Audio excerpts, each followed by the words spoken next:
Mourinho's first signing at Real Madrid. An Arsenal star heading to Serie A? Chelsea's board have handed Alonso complete control of the transfer budget, and two Premier League giants are locked in a battle to land Camavinga. All this and much more in today's episode. Before we get into the news, do me a quick favor and hit that like button. It's the single most important thing you can do to help this channel grow and keep these videos coming. Done? Let's dive straight in. After 106 days of that grim little experiment with Liam Rosinia, Chelsea have officially admitted the mistake and handed Xabi Alonso a 4-year contract. The Blueco lot have finally stopped playing at being talent scouts with a clipboard. Alonso isn't coming in as some glorified training supervisor with a limited remit. He's getting the keys, full managerial control, and the run of the transfer office. According to ESPN, Xabi's non-negotiable condition was a complete demolition of the current recruitment philosophy. That obsession with hoovering up every teenager on the planet. Dead. Alonso wants battle-hardened, ready-made players who can perform from day one. Not kids who need 2 years just to learn how to use the canteen. This isn't just another reshuffle in West London. This is the board surrendering, on their knees, to the reality of the Premier League. The Blues were reportedly scrambling to get Alonso over the line before Liverpool came sniffing because the ground beneath Arne's slot at Anfield has been shifting rather noticeably. Alonso's essentially been handed a blank check to rip apart a squad that's already cost £2 billion to build. The Stamford Bridge dressing room has smelled of indecision and wet paint for far too long. Bringing in a man with an unbeaten reputation is meant to restore the authority Rosinia hemorrhaged over 3 months. Bowley's worked it out. To run the most expensive football club on the planet, you don't need a promising methodologist, you need a proper dictator with perfect hair. Mourinho hasn't even finished packing up in Lisbon, and the Madrid rumour mill is already running at full tilt. His return to the Bernabeu is coming loaded with demands from the off. The big one? A complete midfield overhaul, starting with Rodri. The lads at Football Insider are saying the Spaniard has to be Jose's first major signing of his second Madrid chapter.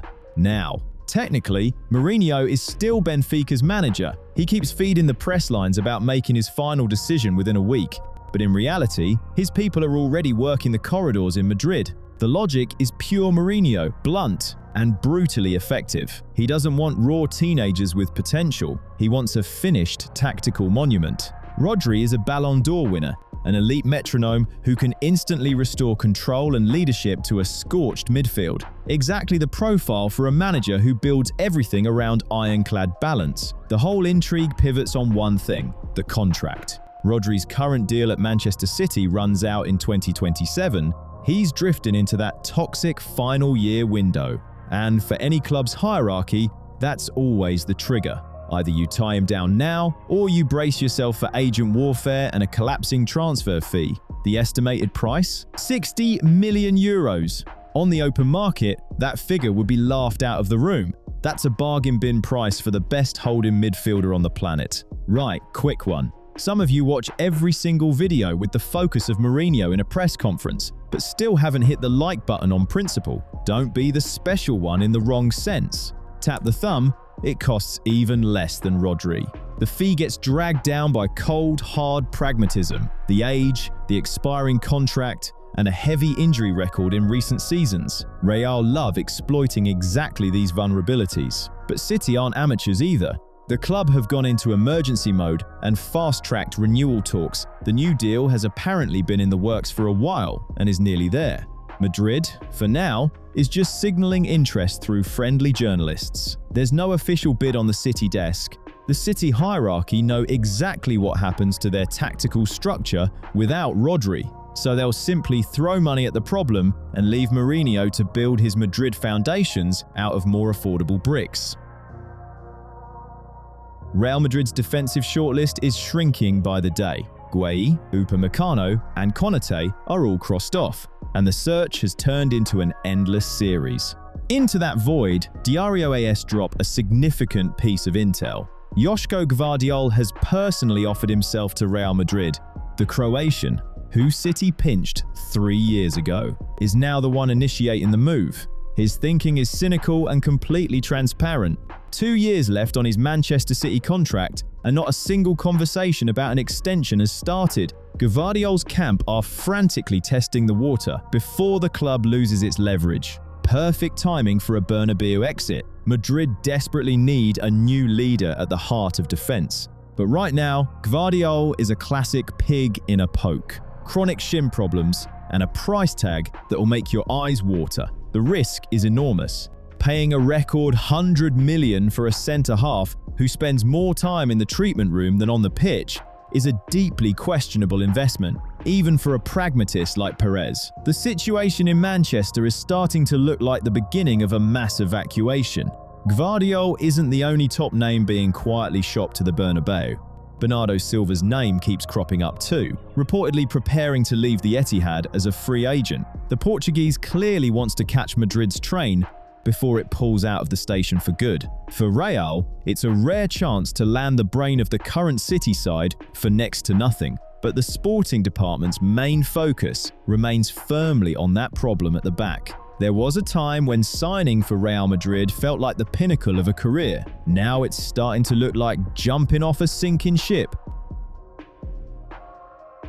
Gabriel Jesus at Arsenal. That chapter is done.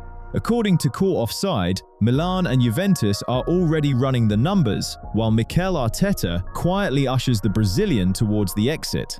30 million quid feels like a desperate attempt to offload an asset before it turns to dust entirely. There's just one enormous obstacle. 265 grand a week is a guaranteed financial cardiac arrest for any club in Serie A. Look, Jesus did his job. He gave Arsenal their killer instinct. He taught the youngsters how to scrap for every blade of grass. But at 29, his knees have turned to glass and his finishing has never risen above enthusiastic ammunition carrier. The Arsenal of today is a ruthless, cynical machine, and it no longer needs a dressing room talisman who can't string 3 full matches together in a month without a trip to the physio.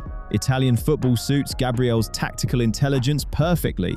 Serie A appreciates Guardiola's school and the ability to work in tight spaces, but Turin and Milan need a striker, not another honorary member of the treatment table. The Gunners are simply doing a bit of administrative housekeeping on the wage bill. The club has outgrown this relationship. Keeping a squad player on that kind of money isn't loyalty, it's managerial negligence. Selling Jesus for 30 million is the clean, sensible deal. Arsenal are just getting rid of a worn-out part that started creaking louder than it's contributing. Eduardo Camavinga has stopped being Madrid's golden boy and started being a toxic asset they need to shift. According to Team Talk, the Frenchman is actively exploring his exit routes from the Bernabeu. At just 23, he's already lived more football than some veterans. The journey from wonder kid at Rennes to the face of a new generation of France completed. But Madrid's memory is short.